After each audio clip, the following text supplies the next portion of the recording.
subscribe. So in last video we was stuck in general anesthetic, that is IV anesthetics. So we shall move on to opioids. In upcoming videos we will also see about inhalational anesthetics. So let's start with opioids. It's very interesting topic. Firstly, substance abuse. Why do we use opioid as a substance abuse? Because it gives us an euphoric effect, right? So we mentioned it as a substance abuse. So let's start with the basics. Main opioid is morphine. It is derived from papaver somniferum. This is just an understanding. Opioid is a morphine derived from papaver somniferum. There are three receptors, that is mu receptor, kappa receptors and delta receptors. Mu receptors is involved in euphoric activity. Kappa receptors dysphoric. Okay. Delta receptors analgesic, means relief in pain. Okay. Euphoric means pleasurable effect. Main use. Why do we use this opioid? Because it produces analgesic effect in case of pain related to cancer, fracture or knee replacement surgery or crush injury. In this kind of pain, we will get an analgesic effect by using this opioid. Okay. Site of analgesic. What is the site in spinal cord? We know it acts on spinal cord. What is the perfect site? It is dorsal horn of spinal cord, especially substantia gelatinosa. It is having abundant opioid receptors. So you know, right? This will be this is a spinal cord, and the front will be dorsal horn, back will be ventral horn. Here somewhere on the second lamina we will get substantia gelatinosa. Mechanism of action. So mechanism of action is important. Opioid act by inhibit presynaptic calcium channels and postsynaptic by opening postsynaptic potassium channel at postsynaptic neuron, as I told. So this will block nociceptor neurotransmitters. So they'll inhibit presynaptic calcium channel and open potassium channel at postsynaptic neuron. This will block action of nociceptor neurotransmitter. This nociceptor neurotransmitter activity is to make us feel or sensitize, sense the pain. So this will block nociceptor neurotransmitters only. So we won't feel the pain and it will produce analgesic effect. So only we use opioids. Okay. Next, we shall start with effects of opioids on different organ systems. Okay, this is very important. They may ask for 3 marks, or in 5 marker they may also include this as a sub question. Okay, so on one side I have wrote the organs and other side I have wrote the effect. It is bit congested, but I'll make it simple. In CNS, these are all the effects, that is euphoria means pleasurable effect, and analgesia means pain relieving effect, and sedation means drowsiness and sleepfulness. That are all caused by effect on CNS. In eye, there is meiosis. When there is meiosis means only when opioid is taken systematically into veins or intravenous, then only there is meiosis, because it will act on Edinger-Westphal nucleus. If you take eye drops topically, there won't be any meiosis because there won't be any receptors in iris. Okay, so if you take intake of opioid systematically, it will lead to meiosis by acting on Edinger-Westphal nucleus, that was represented as EWS. It is derived from oculomotor nerve. Okay, next, on respiratory system, it will cause bronchoconstriction and respiratory center depression. Okay, then on heart, at normal therapeutic dose there won't be any effect on heart or CVS. At high dose it will cause cardiodepressant. Okay.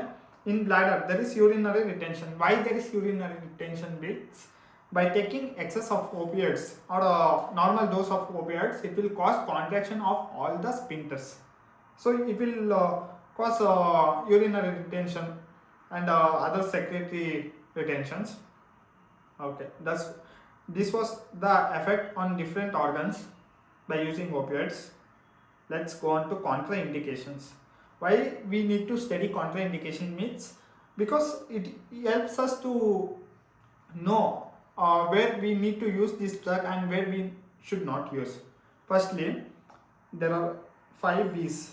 Okay, biliary colic, bronchial asthma with COPD, and bradycardia with hypotension, and BPH, that is benign prostatic hyperplasia, and in babies. In babies, why we are contraindicating this opioid means in babies there will initially be high sedative property. If we more include this opioid with babies systematically, it will lead to more sedation and they may reach coma or it may lead to death. So we are not using opioids in babies. And also in head injury, because it will act on respiratory center and will cause depression of respiratory center, which will in turn cause hypercapnia and will increase CSF and will increase intracranial pressure. And so we are not giving it in head injury and also in hypothyroidism patient. Okay, this was the contraindication. Now uses of opioids. There are these are all problems of opioids. 2 problems: dependence and tolerance. Uses I'll tell it in the last. I'll just crash this. Okay. So dependence and tolerance. Dependence means there are 2 types of dependence. Only one I have mentioned. Physiological is not needed here. So psychological dependence is craving behavior. Physiological means withdrawal symptoms, that's it. So intolerance, in same dose you need to know. In same dose there will not be producing similar effect. If you take in day 1, if you take 10 ml of alcohol, in day 2 if you take 50 ml, you will get the same effect. So there is increase in dose, increase in ml of alcohol you are consuming, right? That is known as tolerance. Okay. Most common death due to opioid poisoning is respiratory center depression. It will lead to hypercapnia. So it will increase CSF, intracranial pressure will increase, it may lead to death. This was the contraindication and problems of opioids. Now we'll move on to other opioids. I have mentioned only 3 types of opioid which is important and which was asked in previous years. One is methadone and another one is petidine and one more is diphenoxylate. Here I'll just highlight it.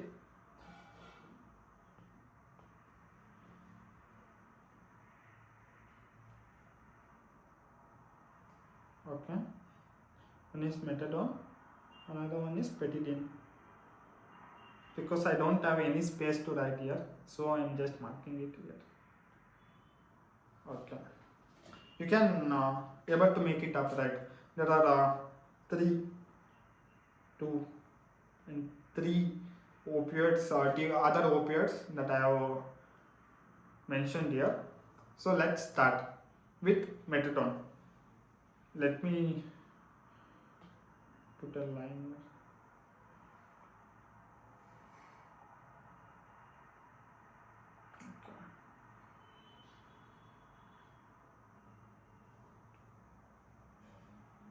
So I have put a line between methadone, petidine. Let me show you. Between methadone, this much is petidine and this much is diphenoxylate. Now let me talk about methadone. It is very interesting actually. It is very long acting and slower onset of action. Long acting, slower induction. It is used in de-addiction therapy of opioid. Then this therapy is known as methadone substitution therapy, where we taper this dose 4 to 6 weeks. Then we suddenly stop this methadone after 10 days of opioid free period. Will give antagonist known as naltrexone to prevent relapse or withdrawal symptoms. To prevent that, we will give naltrexone. This is methadone substitution therapy, which I felt interesting. Next is petitine. Petitine, it is having two metabolite. One metabolite is norpetitine, and another one with the help of monoamino oxidase, we get mepridine. It is active component or active metabolite. You can say that. If we give this petitine with MOR inhibitor or monoamino oxidase inhibitor, this will cause increase in this metabolite, norpetitine. It is epileptogenic. It will cause epilepsy. So we should not give. It is contraindicated. MOR inhibitor with petitine is contraindicated. We should never give it. Okay. And it has least blood placental barrier crossing. This petitine can be given in pregnant patient who are addicted to opioids. Next, drug of choice. Next is diphenoxylate. It is used in chemotherapy-induced diarrhea or any other secretory diarrhea, but never in infective diarrhea.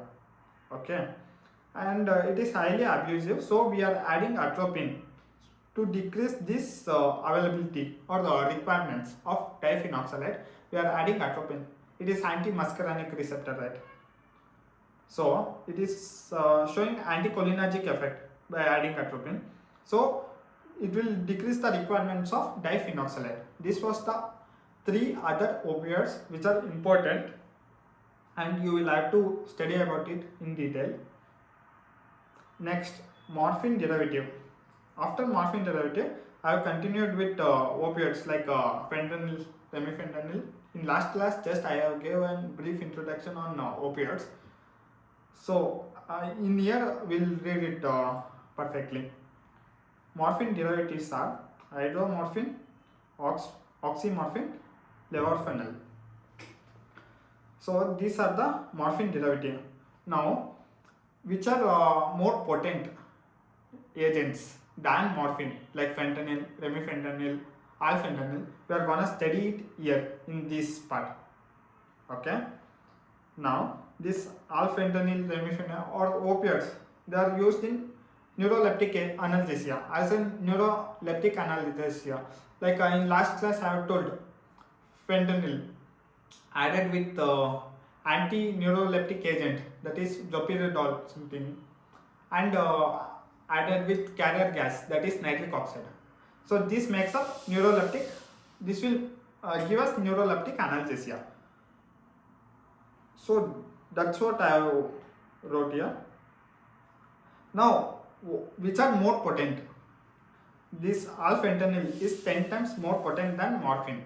Okay, fentanyl is 100 times more potent than morphine, and this sulfentanyl is 1000 times more potent, and it is the most potent opioid ever known. This one. Okay, remifentanil has very short half-life and it is rapidly metabolized by plasma esterase. So it is preferred in daycare surgeries, as induction time is also fast, and its duration of action is also short. So we are using it in daycare surgeries. It is associated with wooden chest syndrome. This is one of the disadvantages by using this fentanyls. Okay. Next is opioid antagonist. There are 3 antagonists mainly: naloxone, naltrexone, nalfene. What you need to know the route first, then onset of action, duration of action, then use. These are enough for antagonist. Firstly, we shall go in an row wise. Naloxone route is IV, naltrexone route is oral route, naltrexone. Route is IV or oral route. You can use it either way. Onset of action is fastest in naloxone. Here slow. Here also fast. Here it is fastest. Here is just fast. Duration of action is shortest. You just remember in naloxone, here is fastest, slowest, or shortest. Sorry, fastest and shortest. Duration of action is shortest. In naltrexone, it is long. In naltrexone, it is longest, about 10 to 12 hours of duration of action it is having. Use this antidote in opioid overdose and to diagnose the opioid addicts. Okay. In here we are, I already told, in methadone substitution therapy we are giving an antagonist after 10 days of opioid free period. Okay, that is naltrexone to prevent the withdrawal symptoms or to prevent relapse. In naltrexone, uses are alternative to naloxone and also used in cholestatic pruritus. Okay, that was opioid antagonist, information about opioid antagonist. Now this is the last slide and important. What are all the withdrawal symptoms you will be able to see when you are addicted to opioid, when you are excessively using opioid, or you are prescribed opioid, you are prescribed under opioid? You will see hyperalgesia, hyperventilation, mydriasis, increased BP and heart rate, and excessive coughing. So these are all the withdrawal symptoms of opioid. So this was end of session of opioid. I have concised as much as possible, and this much is enough as per my knowledge. If you like the channel or if you like the video, please do subscribe.